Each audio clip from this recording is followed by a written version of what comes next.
Oh my God. I, Breathe. It's just you're me. stunning. You're still mine. "Take off the veil," someone whispered. Cameras zoomed in. The billionaire's hand trembled as he reached for the fabric.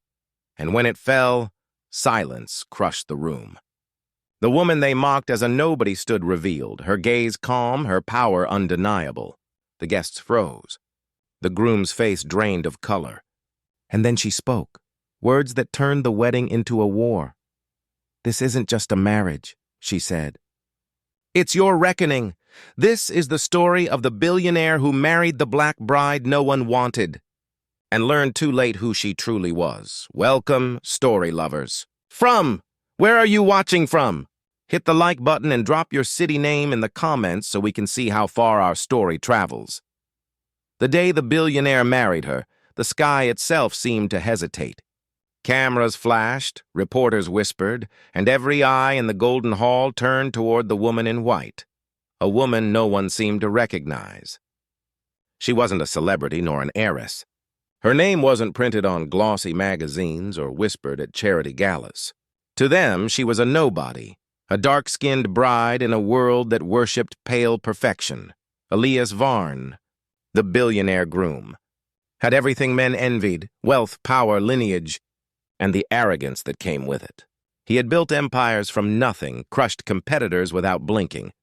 Yet today, it wasn't his victory everyone was talking about. It was his mistake. The whispers rippled through the pews like poison.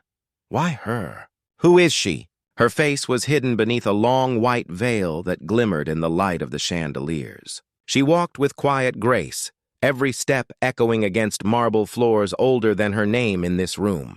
There was no designer logo on her dress, no family crest on her bouquet. The socialites smirked, and the cameras zoomed in closer, hungry for flaws. Elias's mother turned away in quiet embarrassment. His business partners exchanged knowing looks, as if the wedding itself was a scandal, a business deal gone wrong. "He's lost his mind," one muttered. "Marrying down will cost him everything." But beneath that veil, the bride's lips curled ever so slightly, not in shyness, but in certainty. She knew what they didn't, because this wasn't just a marriage of love or rebellion. It was something far more calculated, far more dangerous. And while the crowd saw a poor black woman reaching above her station, she saw a man standing exactly where she needed him to be, under oath, under spotlight, and about to be exposed. The world thought this was Elias Varn's wedding day. They were wrong. It was the beginning of his reckoning. From the moment the vows were spoken, the unease in the hall thickened like fog. Guests forced smiles for the cameras, clinking glasses as they murmured behind jeweled hands. The orchestra played, but no one was listening. The whispers were louder. "She came from nowhere," one woman hissed. "No pedigree, no background. He met her online, maybe?" Others speculated darker things, that she was after his money, that he was under some kind of spell.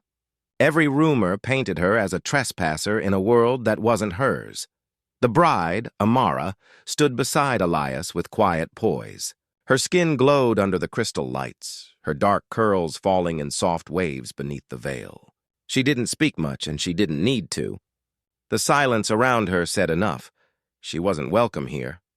Elias smiled for the photographers, his arm tight around her waist, but his jaw was stiff. Behind that carefully trained expression was tension, the kind born not from love, but from the realization that this marriage had stirred something dangerous. His board had called twice already. His mother hadn't looked him in the eye since morning.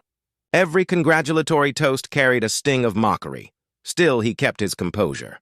Appearances mattered in his world. He had told himself love could be reason enough, that Amara's mystery was part of her charm.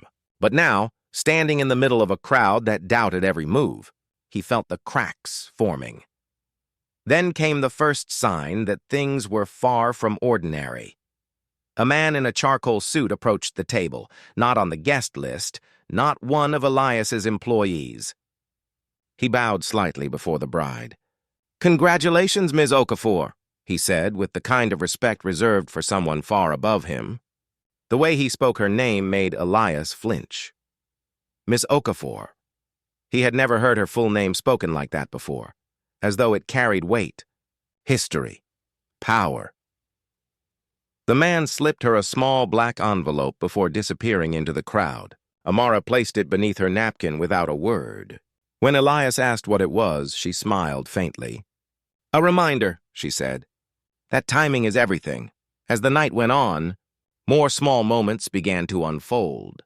The venue staff treating her with quiet deference, a pair of reporters whispering her surname like it belonged to royalty, a single camera crew from an obscure network capturing her every move. Something about her calmness unsettled Elias. Later, when the couple took the floor for their first dance, the room grew tense again.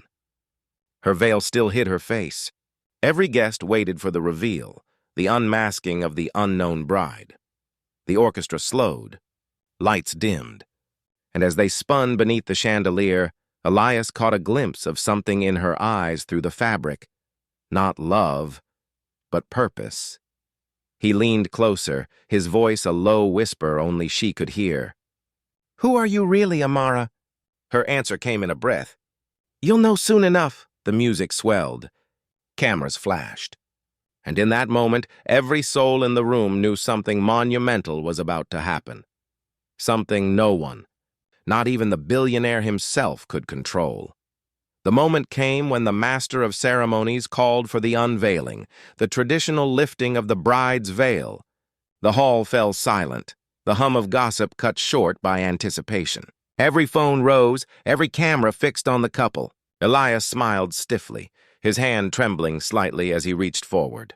The chandeliers glimmered overhead, their light scattering across the diamond floor like fractured stars. With one careful motion, he lifted the veil, and the room stopped breathing. The woman who stood before them was not the nameless, ordinary girl they'd mocked. The veil fell, revealing Amara Okafor, heir to the Okafor Group.